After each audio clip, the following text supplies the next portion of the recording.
cáncer donde se puede evidenciar en la imagen como disminución de la masa ósea, ¿no?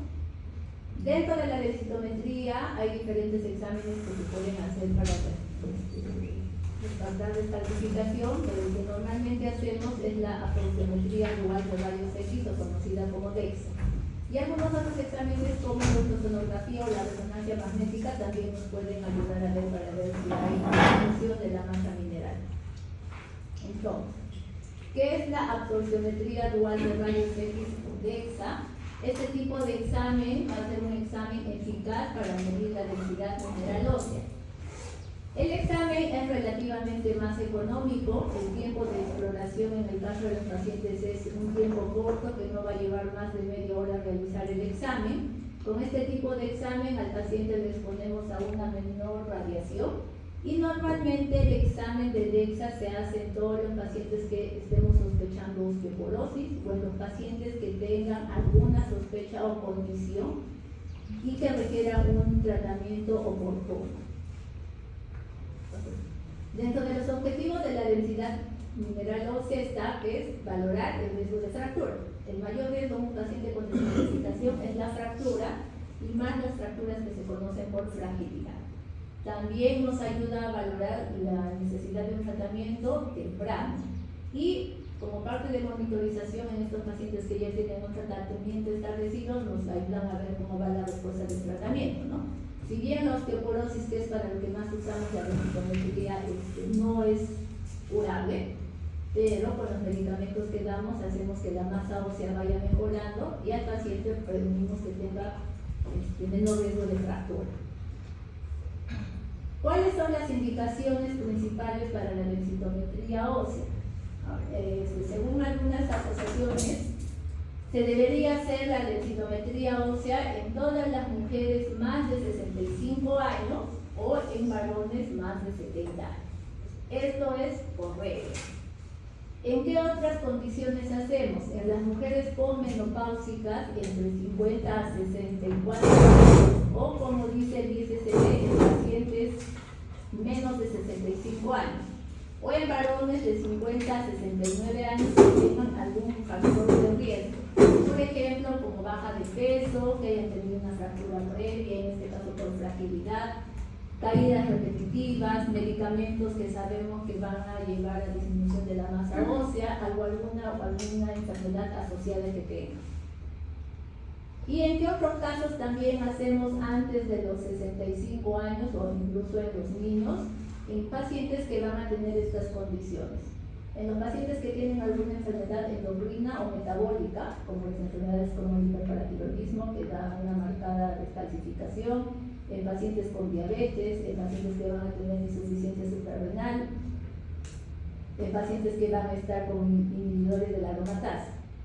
Ahora, en los pacientes con algunas condiciones nutricionales, cuando hay deficiencia de vitamina D, la deficiencia de calcio, cuando hay mucho consumo de cafeína, en los pacientes con anorexia, en los pacientes con alcoholismo, o en algunas enfermedades de malabsorción intestinal, ¿no? En las enfermedades del tejido conectivo, por ejemplo, las colagenopatías como el síndrome de Marfan, el Ehlers-Danlos, la osteogénesis imperfecta.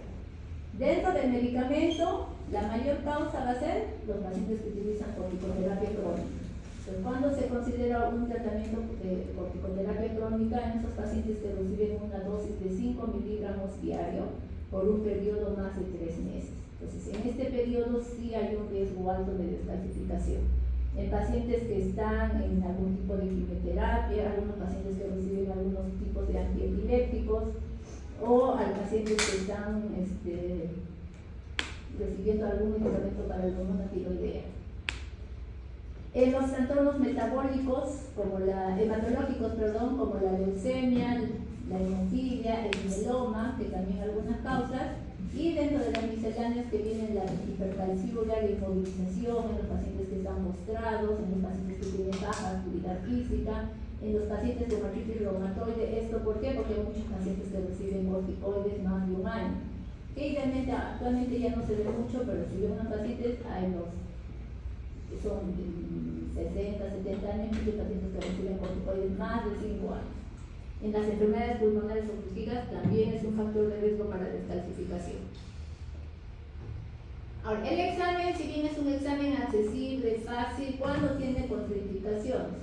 No hay una contraindicación absoluta para no realizar el examen, pero hay algunos casos que pueden alterar la medición de la masa ósea con este examen. En los pacientes que han recibido algún tipo de contraste, no se puede realizar. En los pacientes con embarazo, tampoco. En pacientes que tienen alguna alteración en la columna, como la escoliosis, puede alterar la medición.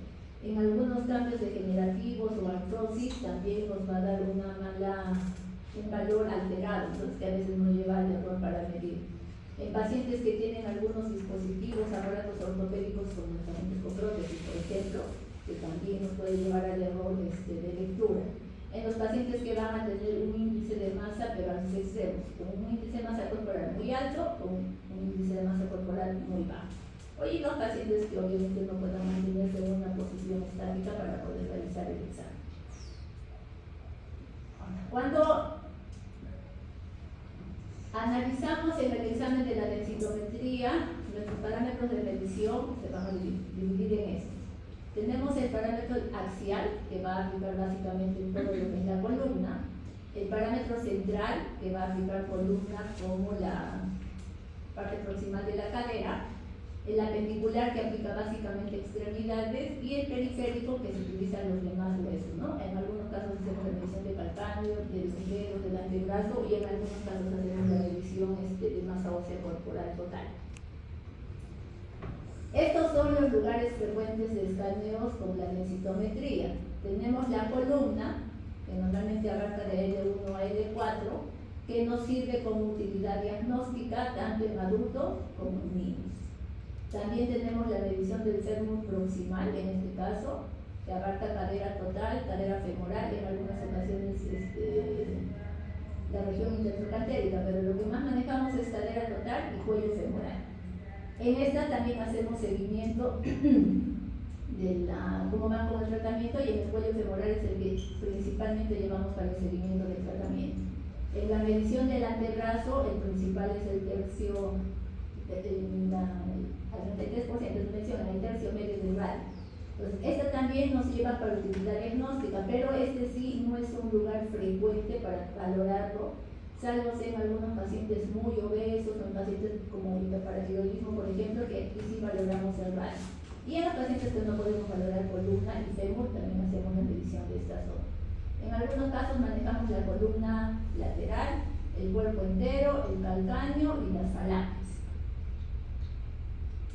Ahora, como se había mencionado, la densitometría ósea completa, que va a abarcar básicamente el escaneo de columna y fémur proximal con la cadera total.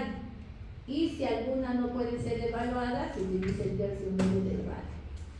Y en el escaneo del cuerpo entero o cuerpo completo, como mencionas, se escanea todo el cuerpo del paciente, nos ayuda a valorar la composición corporal como tejido magro, tejido graso y la cantidad de hueso que hay. Y sirve para determinar básicamente en el estado óseo, principalmente en los niños. Normalmente no es para diagnóstico de osteoporosis en pacientes posmenopáusicos. ¿Cuáles son los criterios para tener una adecuada medición? En el caso de la columna, el paciente debe estar bien centrado y la columna en la imagen debe salir bien centrada. Debe verse normalmente los arcos costales, ¿no? Que nos orientan más o menos a que estamos en la vértebra B12. Pues la medición se hace del L1 al L4. Entonces nuestros parámetros son los arcos costales y a nivel de las crestas ciliadas. E idealmente en la imagen debería verse una parte medial de la D12 y una parte medial de la L5. Si una imagen está bien centrada, los parámetros que nos van a dar para medición también son bien adecuados. En el caso de la cadera, nuestros puntos de medición, ¿qué van a ser? Cuando decimos que una cadera está bien posicionada en el paciente, cuando la porción del trocánter menor se evidencia mínimamente en la imagen o no se evidencia. Y nuestros parámetros de medición son el fémur total, que viene siendo todo esto, y el cuello femoral. ¿Qué más? Cuando tiene también una buena posición, como les decía, ¿no? El trocánter que no se nota, y la cabeza femoral también debería ser visible y sin interposición de las índices. En el tema de la muñeca, normalmente se va a localizar en el tercio distal. Este de acá va a haber cuando hacemos la medición, normalmente hacemos la medición del lugar no dominante del paciente. Pues cuando hacemos un comparativo, a veces existe diferencia entre el lado dominante y no dominante hasta en un 13% de la densidad mineral ósea. Y se emplea cuando en el paciente no se puede escanear ni la columna ni el fémur, entonces este nos ayuda para nuestro diagnóstico. Aquí, como les había mencionado, ¿no? En la columna, como es nuestra región de interés para evaluación, generalmente si uno hace la medición de la densidad de L1, L2, L3, L4, que uno puede valorar vértebra por vértebra, o nuestra medición total que va de L1 a L4. Generalmente el L1 va a tener una menor densidad mineral ósea que las demás vértebras. El área de la vértebra va a ir incrementando desde L1 hasta L3, el L4 va a ser similar al L3, y para hacer una medición debería ser de L1 a L4 o mínimamente 2 vértebras. Pero si ya todas están alteradas y solo nos queda, pónganse, solo L2, entonces el examen está mal hecho y se considera otra región. En el caso de la cadera, en los pacientes no deberían tener una fractura previa ni una artrosis severa marcada, porque eso nos lleva a una mala interpretación del examen. De todo, la cadera total va a ser el que es más importante, porque el área de proyección va a ser un poco más amplia. En el caso del cuello femoral, el hueso que mayormente valoramos va a ser el hueso trabecular, ¿no? Y que va a ser casi proporcional a la cortical. En el trocánter va a ser igualmente, va a haber una mayor proporción de hueso trabecular, y que normalmente en este caso vamos a ver una mayor respuesta al tratamiento, por ende nos ayuda a hacer un seguimiento. Y en el triángulo de Ward, este va a tener mayormente más contenido de hueso trabecular y no nos sirve ni para diagnóstico ni para seguimiento. Estos son algunos ítems que vamos valorando cuando hacemos una lectura de densitometría ósea: los datos generales del paciente, las mediciones del T-score y el Z-score. El T-score normalmente utilizamos en los pacientes que van a ser mayores de 65 años en el caso de las mujeres. Y el Z-score lo utilizamos como medición en pacientes premenopáusicas, porque la medición es diferente. Los lugares de región de interés que vamos valorando, la densidad mineral ósea, como les había mencionado acá, el T y el Z-score, también es un poco más complejo. Y cómo hacemos la interpretación de la densitometría. Entonces, según la Organización Mundial de la Salud, vamos a tener 4 parámetros. Si es que la densitometría nos sale como una medición mayor a menos 1, va a ser una densitometría normal. Si va a ser con desviaciones estándar entre menos 1 y menos 2.5, se considera como osteopenia. En una medición menor a menos 2.5, se considera como osteoporosis. Y cuando la medición es menor a menos 2.5 y está asociada a una fractura por fragilidad, ya se considera un paciente con osteoporosis grave.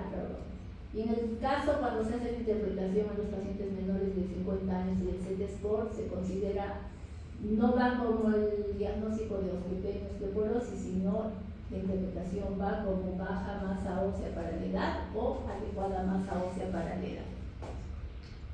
Y eso es todo.